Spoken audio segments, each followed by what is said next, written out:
Maraming salamat, Mr. Speaker.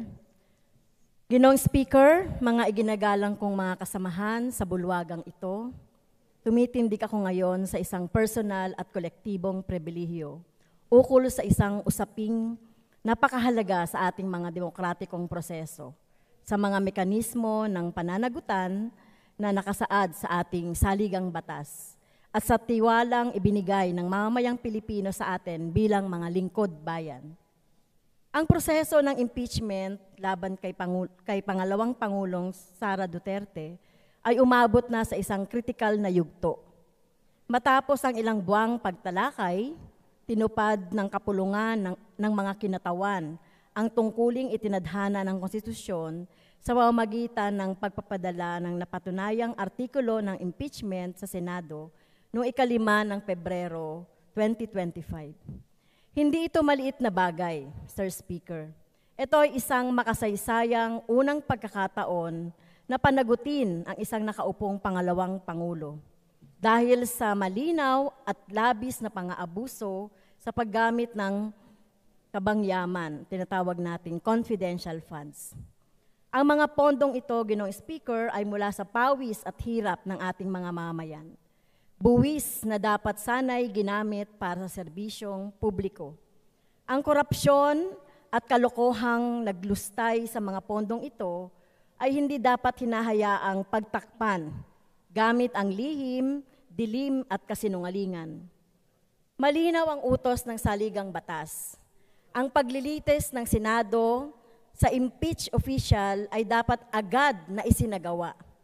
Trial by the Senate shall forthwith proceed sa oras na ipinadala ang articles of impeachment at sinang-ayunan ng hindi bababasa 1/4 ng mga miyembro ng kapulungang ito. Ngunit, sa kabila ng utos na ito, nasaksihan natin ngayon ang nakakabahalang pagtatangka na ipagpaliban, idribol, isalaula at sa huli, hadlangan ang prosesong ito. Pebrero pa nang pinadala natin ang impeachment complaint sa Senado. Pero anong petsa na? It's been 4 long months. Saang banda ang forthwith dito?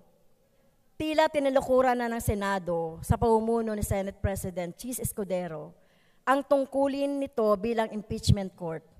Ito ay tahasang paglabag sa saligang batas at pagtataksil sa panawagan ng mamamayan para sa pananagutan.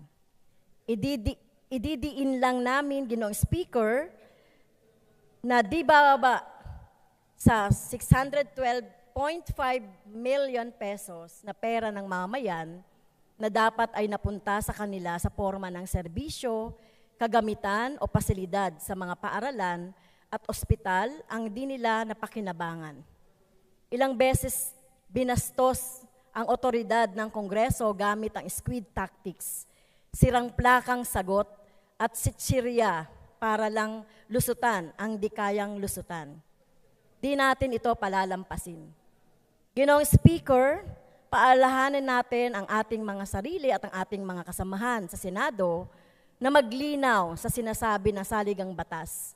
Kapag naipadala na ang artikulo ng impeachment, tungkulin ng Senado na magtipon agad bilang impeachment court at simulan agad ang paglilitis. Hindi ito desisyon ng plenaryo ng Senado kung itutuloy o hindi ang paglilitis. Walang puwang sa saligang batas para sa interpretasyon o pagmaniobra upang ipagpaliban ang hustisya. Hindi dahilan ang walang session. Dahil una, ang impeachment ay hindi legislative function. At ikalawa, ang Senado ay isang continuing body na may mga senador pa rin kahit nagkapalit man o bago na ang termino. Ang impeachment ay espesyal na tungkulin at sa makatuwid, hindi ito nakatali sa legislative calendar. Ngunit ang nasasaksihan natin ngayon ay ang pagtatangkang idribol ang proseso na para bang laro lamang ang hustisya at ang pananagutan ay maaaring tawaran. Ang pagkaantalang nito ay hindi lamang technical o procedural na usapin. Isa itong sinadyang hakbang pampolitika, isang hakbang na nagsisilbi sa interes na naghaharing uri kapalit ng transparency, pananagutan at hustisya. Mismong si Pangulong Bongbong Marcos Jr. ay hayagang nagpahayag na ayaw niya nang ituloy ang impeachment na ito. Ang kanyang mga pahayag na humihikayat ng political accommodation at pumipigil sa paglilitis ay nagpapakita ng kawalan ng prinsipyo, pagkatakot sa magiging ganti ng dating kaalyado sa eleksyon at pagkapit sa kapangyarihan. Hindi maitatagong inuuna ng administrasyong ito ang sariling kapakanan kaysa sa interes ng publiko. Maging malinaw tayo, ang usapin ng impeachment ay hindi lang tungkol sa pangalawang Pangulo. Ito ay tungkol sa kung papayagan ba natin bilang mga kinatawan ng bayan na magpatuloy ang impunity sa ating pamahalaan.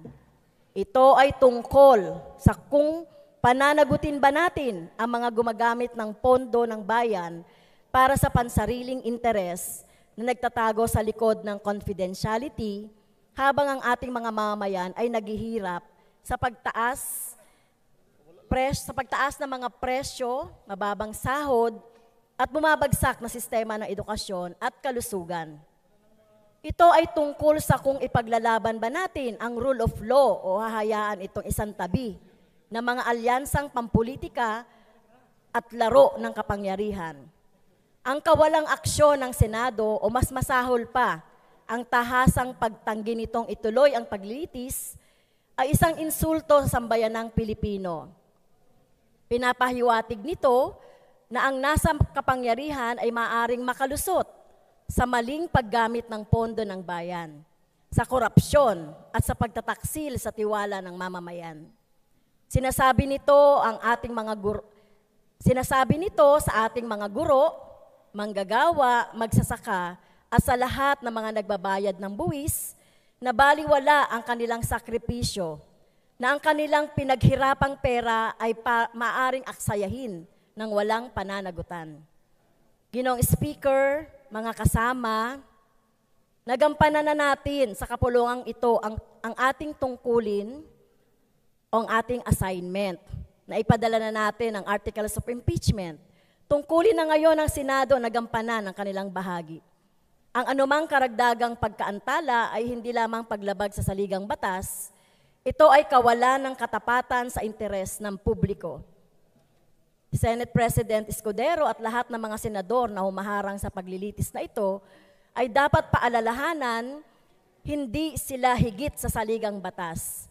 Dapat nilang tandaan na sila ay naglilingkod sa bayan, hindi sa kanilang patron sa politika. Nananawagan ako sa bulwagang ito na igiit sa Senado na tuparin ang kanilang tungkuling itinadhana ng saligang batas. Nananawagan ako sa sambayan ng Pilipino na manatiling mapagmatsyag at patuloy na igiit ang pananagutan mula sa mga nasa kapangyarihan. At nananawagan ako sa ating lahat bilang mga lingkod bayan na alalahanin nating narito tayo hindi para pagsilbihan ang sarili nating interes o ng ating mga kaalyado, kundi para itaguyod ang hustisya, transparency at kapakanan ng ating mga mamamayan. Dapat ituloy ang impeachment trial.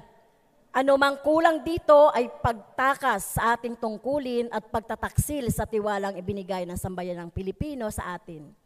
Huwag tayong maging kasabwat sa pagguho ng ating demokratikong institusyon at pagpapatuloy ng impunidad o impunity. Ito lang po, Mr. Speaker, at marami pong salamat.